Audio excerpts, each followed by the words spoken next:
Hi, I'm Bill Thielman, co-host of bcpoli Talk. And I'm Daniel Fontaine.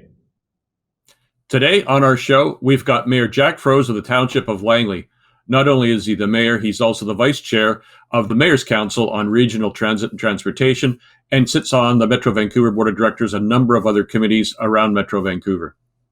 You know, Bill, this week we've got TransLink in the news everywhere. So the fact that there is having some major financial issues, I think, is going to prove a longstanding issue for this organization. And I just can't believe what I'm hearing when I'm hearing of organizations like TransLink that only about 5-6 months ago were recording record levels of traffic and record levels of passengers across Metro Vancouver are now facing the prospect of potentially going insolvent. It's just hard to believe that all that has happened in just a matter of literally a few weeks. Yeah, and that's what we want to primarily talk to Mayor Jack Froese about, because we saw headline after headline, news story after news story this past week saying ridership is down 83%. Those of us who have seen buses go by know that they've roped off the front. There's no fares being collected, and they're trying to do social distancing on the buses. And, you know, Daniel, the transit system, both buses and SkyTrain, is so essential to our frontline and healthcare workers. From nurses, doctors, hospital workers, to long-term care workers who you work with, to our retail clerks and store distribution, everything that we do, a lot of those people really depend on transit, and we can't have our transit system collapse in the middle of a pandemic. No, and I'll be definitely asking him around like the lack of federal response. I know there's a lot on the federal agenda, and I know many of I think the U.S. government has contributed some funding in to help transit. So we'll definitely, I think we should explore that as well. A group that you didn't mention, Bill, but I know is on your mind is people with disabilities, people who Mhm. physically cannot get around and rely on things like handy darts. So I'll be interested to see how TransLink is going to stick handle the whole issue of handy dart and making sure that that service remains a viable option going forward in the coming weeks, given the cash crunch that TransLink's facing. Yeah, we'll have a lot of questions for Mayor Froese about how TransLink and the Mayor's Council are going to deal with this. Another question that is in the future, if we have a future, that is, I guess, Daniel, but we've got a lot of major infrastructure, transit and transportation programs on the books that the Mayor's Council and TransLink are operating or supervising, like the Broadway line expansion of SkyTrain. So is that something that's going to happen? Is it going to happen faster? Those are the kind of projects which we traditionally have seen after an economic recession or depression to try and kickstart the economy. So I'll ask Mayor Froese about that. Yeah, you're spot on. I'm reading headlines in the Globe and Mail, National Post, others. Minister McKenna talking about infrastructure, shovel-ready projects getting going. So I have a feeling that government, there are parts and components of the federal and provincial government that are looking beyond the current pandemic and looking out towards the other side. And I think infrastructure projects like the SkyTrain expansion, which I think you know I'm a huge fan of expanding it all the way to UBC. I think it should be going there. I think those projects will likely be pushed a little bit more quickly than they may have been pre-COVID-19. And I'm with you there. I look forward to a short walk from my apartment to a SkyTrain station, which would be really close to our home. But, you know, the other thing that I want to ask about is the impact on the Township of Langley, but also the other municipalities, because Jack Froese, the mayor, sits on all these committees. And you know, we've seen, again, Vancouver in financial crisis and appealing for funding to try and bail them out, I guess, and other mayors talking about the challenge they have with people not even literally being able to pay property taxes in many cases. What's going to happen? No, there's huge impacts to municipalities, and I'll be interested to hear his reaction. We've got, I think, 23 metro cities in the metro area, so they're all kind of approaching it slightly differently. Everyone from Vancouver to Burnaby with $1 billion surplus that they're sitting on. So, yeah, it'd be good to explore with him on that topic as well. And I also want to explore a little bit back to the previous topic on TransLink. I want to talk to Mayor Froese about how much planning was actually done at TransLink around the pandemic and how much work had been done in advance to actually model what might happen if we were in the midst of something like a coronavirus. I'm actually quite curious to see what type of planning had been put in place and explore that a bit. Yeah, and if we got time, I want to ask Mayor Froese about our agriculture and food supply questions because he used to be a farmer for a long time and grew up on a farm, I believe. And it's another important question which we haven't spent a lot of time on in the midst of all the other crises going on. But with these global food supply chains being threatened, if not shut down, and a lot of people are going to say, "I don't want imports from China or Italy or Spain or who knows where else, the United States." I think local food is going to be more important than ever. I think we could have the Minister of Agriculture on bcpoli Talk soon. I think there'd be a fascinating discussion. I think it may not have been 6 months ago, but it definitely is today. And on that note, why don't we bring Mayor Froese on and have that discussion? Sounds good. BC Polytalk thanks Harbour Air for supporting the show. It's through sponsorship and viewer support that we get to produce this show. Mayor Jack Froese, thanks very much for joining us. Oh, thank you very much. It's been a crazy time for, I think, all mayors, but particularly for you as the vice chair of the Mayors Council on Regional Transit. You've got some major challenges. You've been front page news for the last few days this week with the possibility that TransLink and all of the transit services in Metro Vancouver could run into a very, very serious financial crisis in a very short period of time. Can you give us an update on where you stand now? Yeah, so the TransLink board and the Mayors Council met over the last couple of days, and staff have provided quite a detailed analysis of the state of TransLink right now, with the finances that they have, where they can look for cuts, and how we can bring down the cost over the next few months, just to basically buy time. I think there'll be some more announcements coming out officially from TransLink, but as you heard earlier in the week, TransLink is projected to lose $75 million a month, which is a staggering amount of money, and anybody knows that that's not sustainable. And we have to find some way to reduce costs, but we also to keep this transit system going, especially after this pandemic starts to clear up and we're seeking to go into recovery mode. We want to make sure that we have a transit system that's still working. Yeah, it's obviously extremely important, if not downright essential, for healthcare workers who depend on transit to get to and from work, for long-term care workers, for retail workers who are filling our grocery stores with groceries for us, people who are doing all these essential services to keep our society going during this pandemic.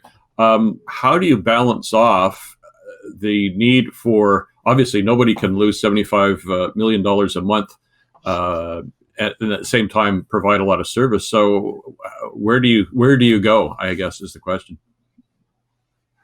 Yeah, so I know analyzing the routes and how many people are using it. We have 75,000 people using the transit system every day.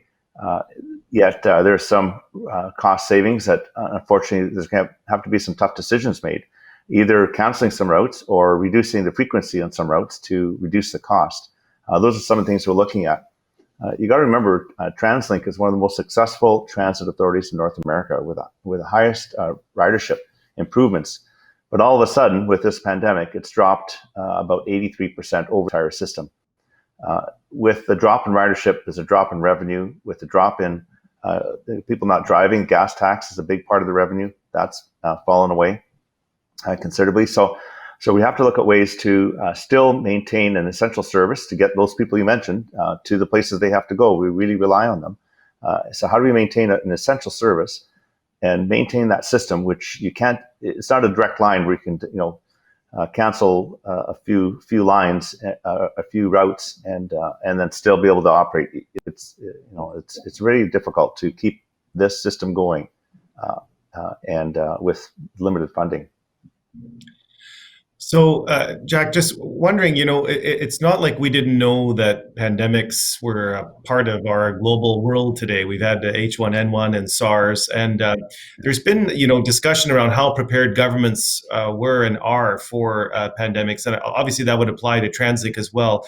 What has TransLink done over the last 10 years to kind of prepare itself for the fact that we could be in a pandemic and public transit would be kind of right there at the core of the concern, given that you've got a lot of people, crammed into small territories and you can spread the virus. Was there any discussion or any planning on TransLink's part? Because it looks a little bit like you were caught off guard with this pandemic. Any response to that? Well, I've been on the Mayors Council for over 8 years, and I can't recall one time where we talked about a pandemic. Certainly in our municipalities and on transit, Metro Vancouver, we certainly have plans in place for emergencies where we know that systems can be compromised, whether it's through earthquake or that sort of thing. And we know those are major events that could really hurt our system. But I think, like a lot of others, we were kind of caught off guard. There's no question. This is something I've never experienced in my lifetime. Certainly, we have seen other pandemics in the world isolated, whereas this one hit TransLink, and we're required to run efficiently. And over the years, we've had a lot of pressure to cut costs and run our buses and our trains efficiently. And now we're having to have social distancing or physical distancing on our system, which means you're running at about 30% capacity on all those buses. I can tell you it's not anything I've ever discussed. And it caught a lot of government agencies, it caught us off guard, and now we're scrambling to rewrite the playbook. This is really new to all of us. Do you think it was an oversight then in view of the fact that you hadn't talked about it? Do you think if you could wind back the clock that it was something that should have been flagged for the board and for the mayors to put on their agenda? Yeah, I think looking back, certainly, 2020 vision, through the rearview mirror is always, certainly it would have been good. I think looking forward, all of us, no matter where you are, whether you're in business or in government, are going to learn a lot of lessons from this and how we move forward and how we prepare for this. I don't think we really foresaw the consequences of the distancing that we have to do from each other. The fact that businesses are closed, people aren't using the system. It's such a dramatic drop. I don't know if anybody saw that coming. And I know even in the Emergency Act in British Columbia, they had to add the word pandemic because it wasn't in there. Yeah. Mayor Froese, looking around the situation financially, my understanding, and you may correct me if I'm wrong on this, is that the federal emergency funding program wouldn't apply to TransLink drivers, TransLink mechanics, Coast Mountain Bus and SkyTrain. Is that and West Coast Express? Is that something that might change, or is that something that you and the Mayors Council are working with the federal government to try and find funding for that? Yes, for sure. The programs that have come out from the federal government don't apply to TransLink, and it's very disappointing because that's something that we really require to keep it going. If you look at the United States, we can look south and criticize some of the way that they've handled the pandemic, especially from the federal government. The federal government has put $25 billion into the transit systems throughout the United States. Our federal government has, as far as I know, has put nothing in. This is a very serious consequence for all of, not just Metro Vancouver and TransLink, but right across Canada. This can become very serious if, like I say, right now, if we don't get funding. We have made some cuts that will keep the system going for a while, but we're just buying time. We need to have this thing whole so that, or at one point during the recovery, we can get people back to work. So provincially and federally, I think, with the efforts that we're doing now, they're starting to realize how serious this can be for not only just TransLink, but right across the country.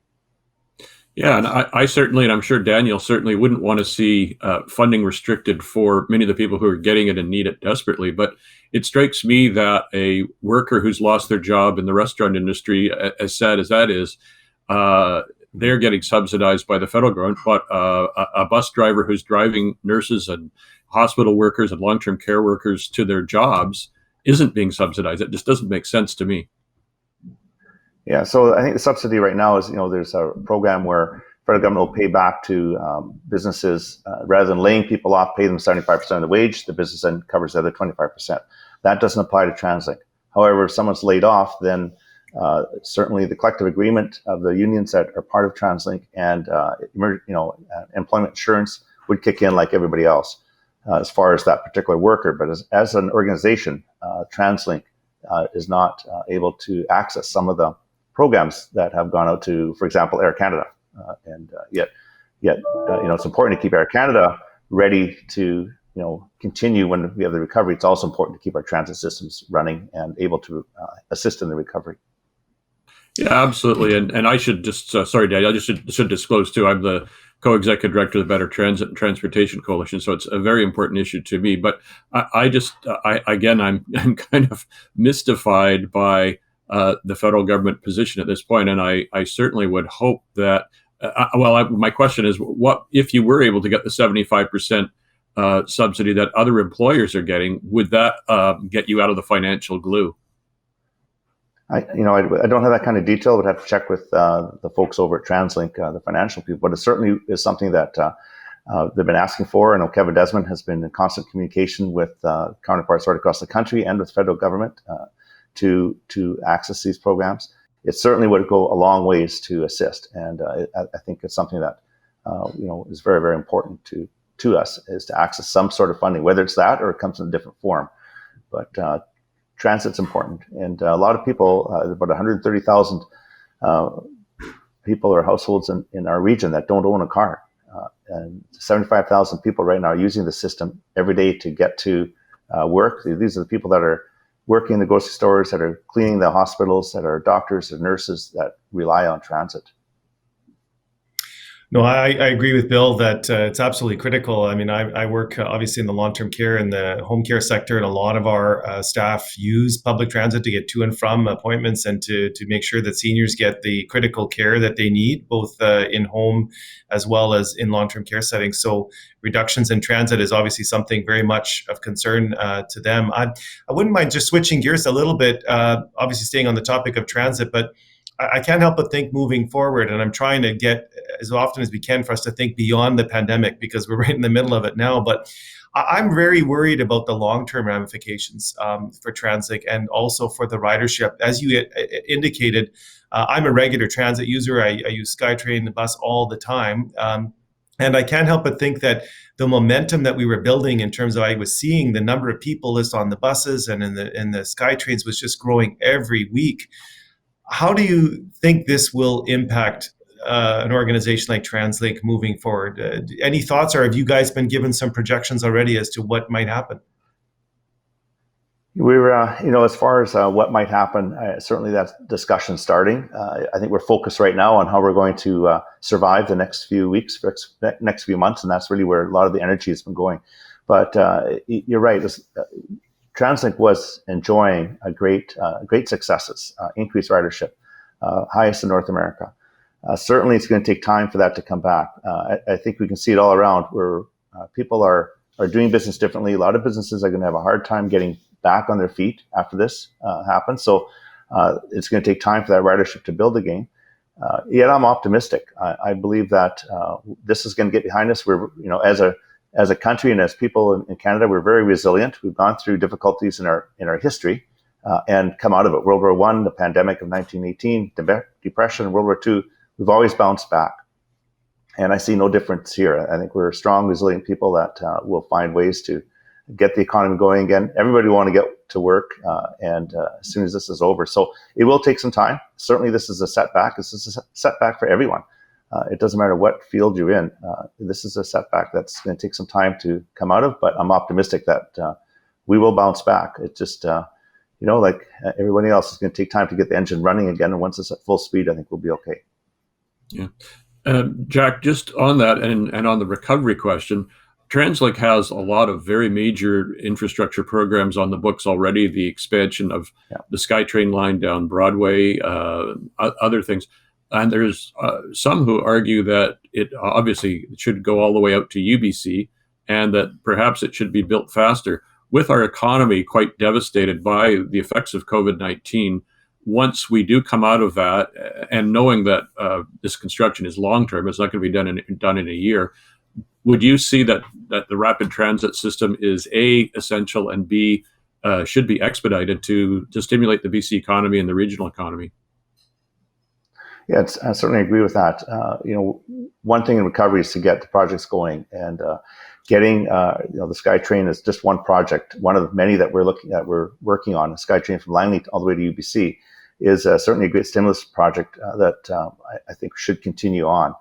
There's funding that's been put aside now, and some have said, well, why don't you use that funding to assist in this crisis? Unfortunately, we can't. That money is earmarked for these projects by federal and provincial. By their rules around it. So The money is there. As we come out of this and start looking for recovery projects to get the engine of our economy going, I think these are important that we carry on with them, because people will go back to using them.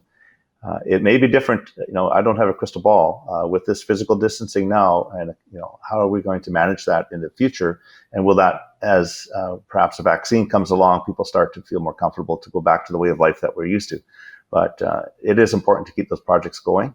They are going to help our economy, and people will come back to our system. Yeah. So, Mayor Froese, I don't know if you've had a chance to talk to a lot of the frontline bus drivers and folks who are in the operations side, but if you have, what's going through their minds right now as they're driving those buses and kind of operating? Like, how are they feeling? How is morale? Are they nervous, scared? What's your sense in terms of what is going through their minds at the moment? Yeah, I haven't directly had that contact, and our staff haven't mentioned too much, but I know that measures have been taken to protect the workers. And I think that's extremely important. One of the main focuses of TransLink is to ensure that all the employees, all the staff are protected. So with the change to rear loading off the rear door instead of the front door, it allows for that physical distancing. We had to forego taking fares because there's no way to collect it in the rear door. But that was a decision that was made primarily to protect the bus drivers. So I think anyone, whether you're a grocery clerk, a bus driver, a nurse, a doctor in the front line, everyone's concerned about this disease, that they stay protected from it. And TransLink is doing everything possible to protect the drivers with accelerating the barriers that were being put in to protect drivers. That's been accelerated with the rear loading, with spacing in the buses. All of those measures are there to protect the employees and also the public who are using the transit system. Doing everything we can, but I can't put myself in the driver's seat and tell you exactly how they're feeling. I think everyone is anxious, and everyone is doing their best under these circumstances. And I really believe that these frontline workers are the heroes of this pandemic. Yeah, absolutely. There's no question, and that's why I'm out at 7:00 every night, banging and making noise and hitting the drums, Yes, etc. Yeah. Mayor, if I could switch gears a little bit, of course, we've been talking about transit because you're vice chair of the Mayors Council on Regional Transportation and Transit, but you're also mayor of Langley Township. How has this crisis affected you in your municipality, and what do you see? You also sit on a number of important committees through Metro Vancouver. How do you see this impacting your municipality and other municipalities in a more general way? Several things. When this first started, in my world, this is like week 5 or week 6. I mean, we knew it was happening. It was coming along, and we're listening to the provincial health and what was happening. But really, about 5 weeks ago, it really got serious. And the first thing we had to do was start closing recreation facilities. And every time we made a decision, we thought, do we really have to do this? And now looking back, you think, of course we have to do this. But at the time, these are hard decisions, closing playgrounds, that sort of thing.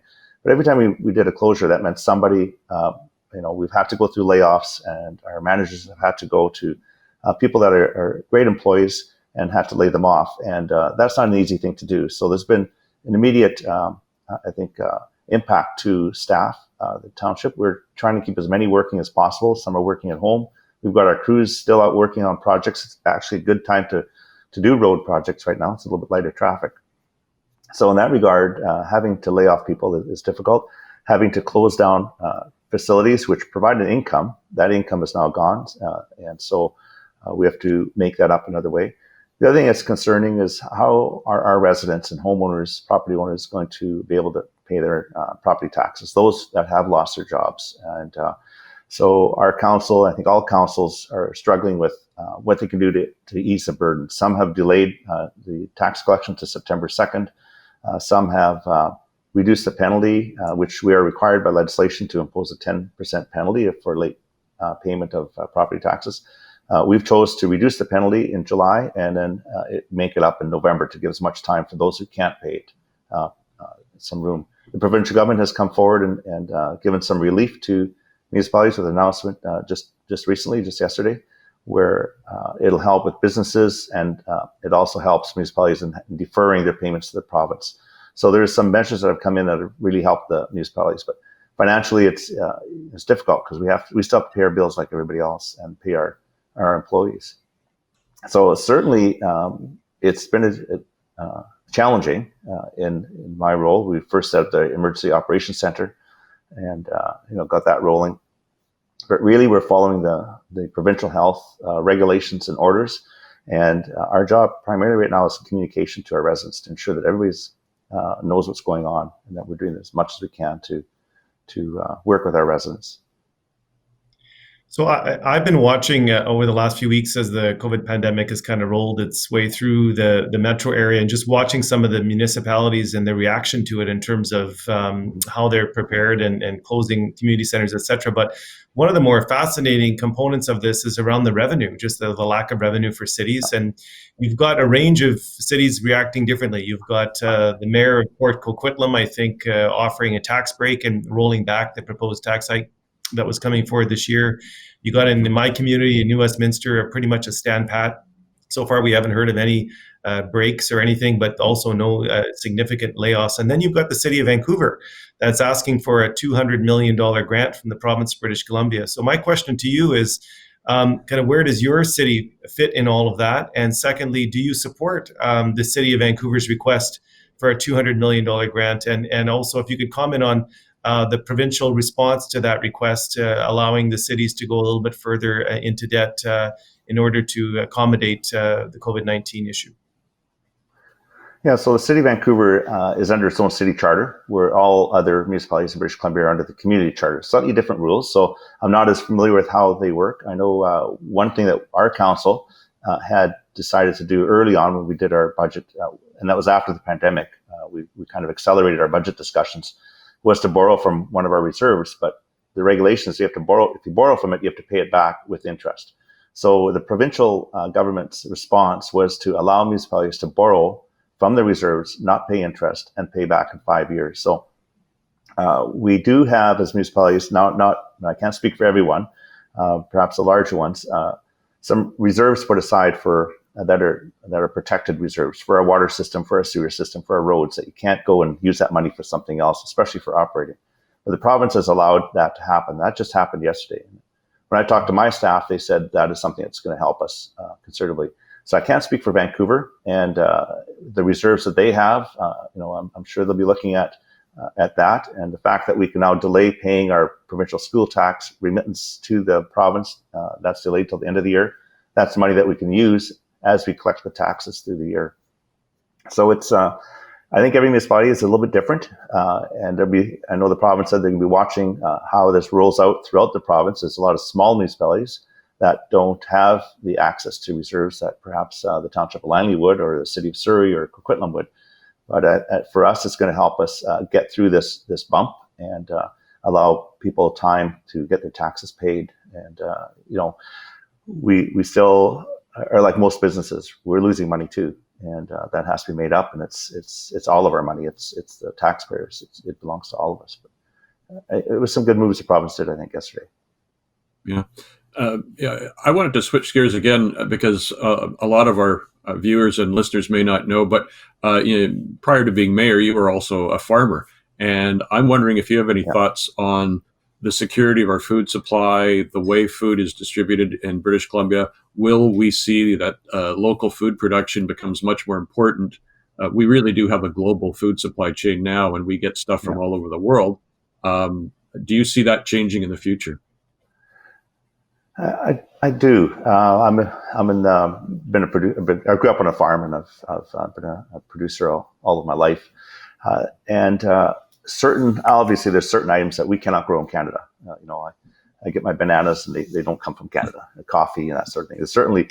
But there's a lot of product that can be grown in Canada. And unfortunately, in my own, on my soapbox as a farmer, when produce can be brought in from California cheaper than they can grow it here, and that's the choice that stores are making, to purchase there rather than support our own farmers. When you have a pandemic like this and the borders are still open, food is still transporting back and forth, which is great. But there's that fear of what happens, what if? And having a strong food security in our own country by supporting our own farmers and agriculture industry, I think, is extremely important. And through this, I think people are realizing how important our own system is. And I know I'm in the poultry industry, and I know the egg farmers, their sales are up. It's just trying to keep up. The milk producers, the plants are having a difficult time and switching from industrial production to retail production because of so many industrial uses have been closed down, and now it's retail packaging, and they've had difficulties there, but they're adapting to it. It's certainly been a shift, and I think in the future we'll be looking at more how do we control our own supply in Canada and ensure that those that are making the decisions to purchase are purchasing from Canadian farmers and utilizing that asset. I look back and years ago, you buy frozen vegetables in the middle of winter, my mom would can. Now we expect fresh year round, and that has to come from other places. And now where's our stock of frozen if that dries up? So I think this is going to be a shift, and I think agriculture industry in Canada is going to react to it. But we also need, I think, government support in ensuring that our supply in Canada is protected. So, Mr. Mayor, I want to thank you. I know you're a very busy fellow right now. You're working at multiple levels with TransLink in your own community, and thanks for your public service and your leadership during this time. I think we all recognize some amazing political leadership, not only across the municipalities, across the province, across the country right now, and that's great to see. So thank you so much for taking the time to be here with Bill and I and with our listeners and our viewers this week. Appreciate it so much. Well, thank you very much. Yeah, I really appreciate the opportunity to have a chat with you. Thank you. Thanks very much, Mayor Froese. BC Poli Talk thanks Harbour Air for supporting the show. It's through sponsorship and viewer support that we get to produce this show.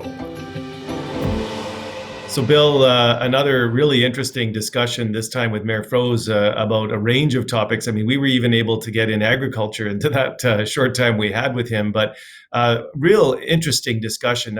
For me, the big thing that I took away from that interview, and you heard me explore it a little bit, it was around pandemic planning. And I can't help but think that coming out of this, that every major transit system in North America and beyond is going to be dusting off their future planning and putting the word pandemic in it and making sure that they have plans to deal with that. So I was a bit surprised, to be honest, that the mayor said there was really no discussion around the pandemic, but there probably are hundreds of organizations around British Columbia, around the world, that are looking and saying, boy, how did we not see this coming? Yeah. And to be fair, if we'd said, have you had any discussions about earthquake planning? I'm sure they have. And that's the kind of thing that everybody in BC and Vancouver particularly talks about, Metro Vancouver. Do you have your earthquake kit? Do you have your water? Do you have your food? Can you survive a couple of days? Do you know how to shut off the gas in your building? All those kind of things. And I think that's what we really expected we'd have to deal with in terms of the four horsemen of the apocalypse. And not a pandemic which shuts down our system and an invisible enemy. So, and to be fair, I think TransLink probably has a pretty good earthquake plan. But it's one of those. It's a brand new world for everybody on that one. I have to say what my big takeaway was: the federal government is not providing the 75% income support for TransLink drivers, mechanics, and others in the public service who provide essential service, in my view, while we are providing that kind of funding, or the federal government is, to private sector employees and employers.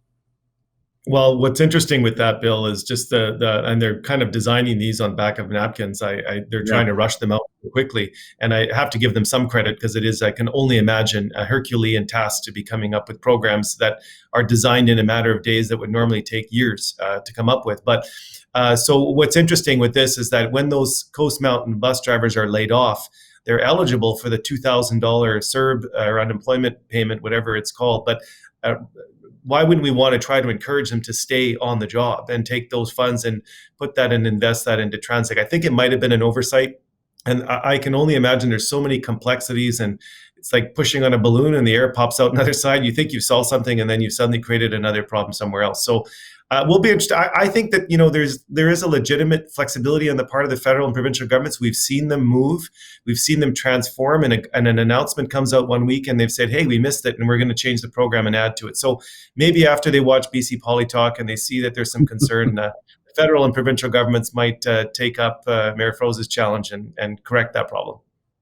Well, I'd be happy to invite Prime Minister Justin Trudeau to appear on the show to fix this problem and be the first to announce it here. But I do think more seriously that it is a failure.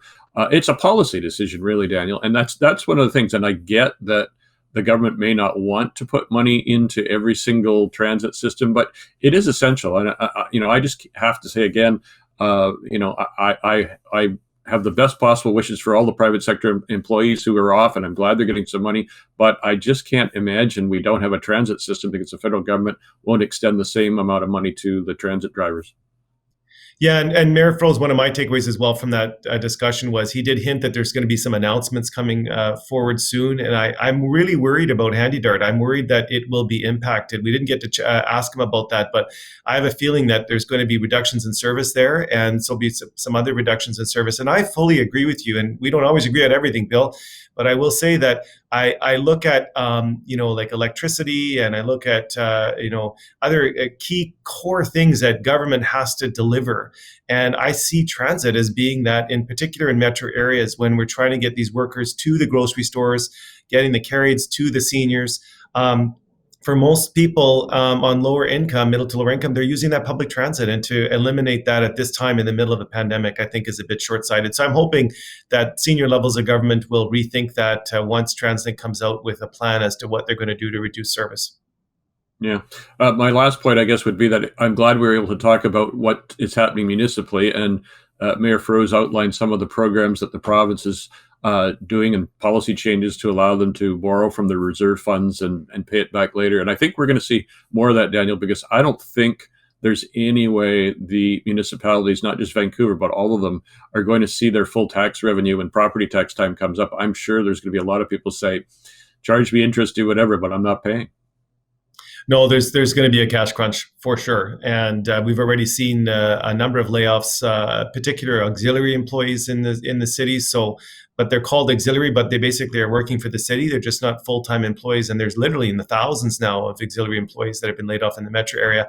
I think the next wave to come will be beyond auxiliary. I think they're going to start cutting right into the actual full-time employees, and Mayor Kennedy Stewart has already alluded to cutbacks in things like fire and police. I don't know if that was just to kind of get the province's attention. But no, serious crisis for municipalities around revenue generation, and we'll be feeling the impacts of this for many, many years to come. Indeed, we will. And we will be broadcasting BC Poly Talk for many weeks to come, at least. Thank you to all our listeners and viewers, and particularly for putting up with our remote camera and somewhat digitized appearance. But we're doing the best we can in the circumstances, and we keep wanting to bring you the stories and the interviews that are important in this very, very challenging pandemic situation. Absolutely, Bill. And stay safe out there, and we'll see you all next week. And remember, you can find everything at our website, bcpolitalk.ca. You can also chase us down on Spotify and iTunes for podcasts. You can find us on Vimeo. You can also follow us on Twitter and Facebook and find links there. You can go to YouTube and see the show.